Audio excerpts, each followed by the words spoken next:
Not everyone is the same. Even so, most people conform to society in some way by following social norms. Others, however, purposely go against society, which is known as deviance. Deviance can be a good thing, as it can bring about positive social change.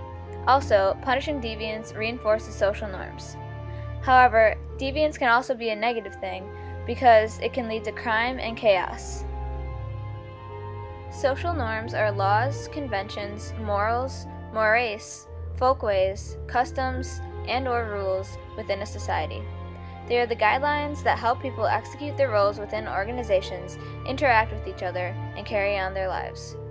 They often help to maintain social order, because without norms, chaos would arise. Norms can be written down, but they don't necessarily have to be. Mores, which are formal, are often written down because they are laws. Folkways, on the other hand, are informal, and they're just known by everyone and rarely disobeyed. There are also prescriptive norms, which are suggested behaviors that people should or must do, and proscriptive norms, which are suggested behaviors that people should not or must not do. Most people follow social norms because they want to fit in. Also, socialization plays a big part in explaining why people follow social norms. Socialization is the learning, training, and absorption of norms, values, and skills. People learn that following social norms is rewarded with a positive sanction, whereas deviating from social norms is punished with a negative sanction. Sanctions can be both positive and negative, and formal and informal. A positive formal sanction would be a raise at work. A positive informal sanction would be a pat on the back. A negative formal sanction would be getting fired from a job. A negative informal sanction would be dirty or mean looks from your peers. Deviance is a violation of established contextual, cultural, or social norms, whether folkways, mores, or codified laws. Deviance is not the same as a crime. Even though a crime is always deviant, deviance is not always a crime. For example, if you steal, you are being deviant and you are committing a crime. But if you just walk backwards, you are being deviant, but you are not committing a crime. Most people don't deviate because it often results in punishment. It can either result in external punishments, which is what I talked about earlier, like getting fired from a job, or it can result in internal punishments, like feeling guilty or shameful of your actions. Most people follow all norms to an extent. However, not all social norms are equal. People follow different norms to different degrees. For instance, even though the speed limit is a social norm, people tend to go 5 to 10 miles over.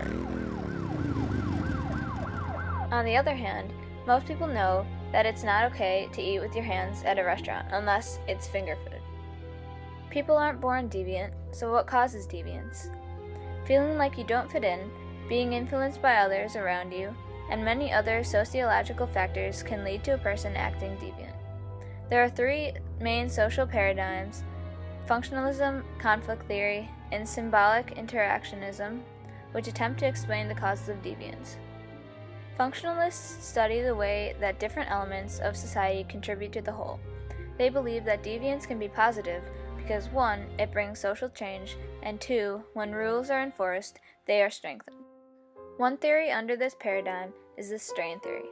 It was created by Robert Merton, and it says that access to socially acceptable goals plays a part in determining whether a person conforms or deviates. Unemployment can often lead to deviance and even crime. Unemployment may increase an individual's motivation to commit a crime to overcome financial difficulties. However, the effects of unemployment may not be influenced only by the actual financial difficulties, but also by perceptions of economic difficulties and judgment of fairness in reward distribution. Goal blockage and failure to achieve positively valued goals increases a person's likelihood of being involved in a crime. Different emotional responses to unemployment also determine who resorts to crime and deviance and who does not. Other factors that will determine if a person will be deviant and commit a crime include the levels of social control of that person and the severity of the punishment versus the severity of the situation that they are in. Overall, several studies show that there is a positive correlation between unemployment and crime rates. Another sociological paradigm is conflict theory. This theory states that social and economic factors are the causes of crime and deviance. Conflict theorists see this as inequality in the system. One theory under this paradigm is the unequal system.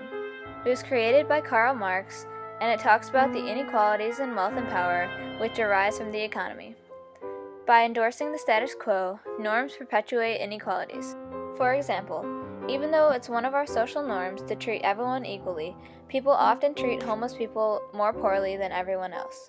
Also, people are generally socialized to not view themselves as capable of solving their own problems, and to thus become dependent upon leaders. Although social norms may not intend to create inequality among society, conflict theorists say that it does. Further, these social norms that emphasize inequality can lead to crime and deviance. For example, people want to rebel against the unfair treatment, which results in deviance. The last major sociological paradigm is the symbolic interactionism. This theory explains how society and/or social groups view behavior as deviant or conventional. One theory under this paradigm is the differential association theory. It was created by Edwin Sutherland, and it suggests that individuals learn deviant behavior from those close to them who provide models of and opportunity for deviance. Kids pick up deviant behavior from parents, such as parenting styles, and this theory explains why crime is multi-generational. Several studies have been conducted to see if physical punishment can lead to teen delinquency and adult violence. However, there are many factors that could lead to deviance. For example, physical punishment is often accompanied by verbal abuse, so it could be the verbal abuse that causes the deviance. Therefore, it's hard to directly link physical punishment to behavior later in life. However, physical punishment at least correlates with violent behavior.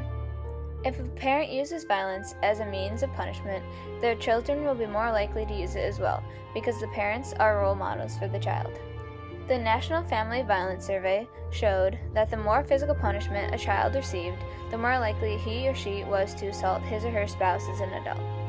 Also, more people who were physically punished engaged in violent crimes and property crimes. Besides parents, kids can also pick up deviant behaviors from teachers, peers, and social media. There are many social norms in the U.S., including shaking someone's hand when you first meet them, not sitting next to someone when there are plenty of seats open, whether it's in a movie theater or on a bus, using your manners such as saying please and thank you, stopping at a red light and going at a green light, leaving a tip for a waiter or a waitress, and not chewing with your mouth open, talking with food in your mouth, or eating with your hands. In other places, some of the norms from the U.S. that we take for granted are looked at as weird or unusual. For example, in Japan and South Korea, it's unacceptable to tip a waiter or waitress. In Latin America and Argentina, it's bad to be on time. It's equivalent to someone arriving at a dinner party an hour early in America. In China, Japan, and Saudi Arabia, blowing your nose in public is rude and even repulsive.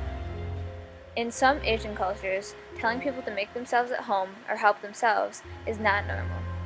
In China, Thailand, and the Middle East, hugging and touching of others can be offensive. So how would you react if you saw someone going against social norms and acting deviant?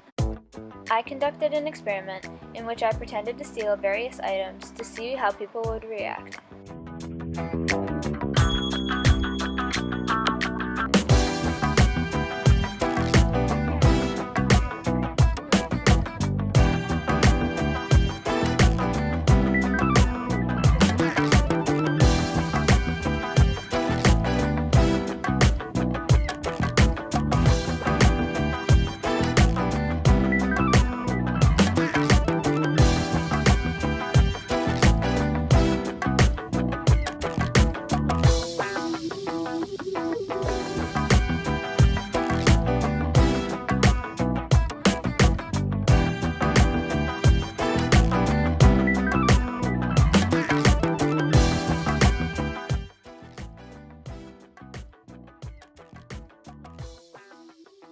And I would hate for my daughter to have this happen to her, so I'm going to buy it for you.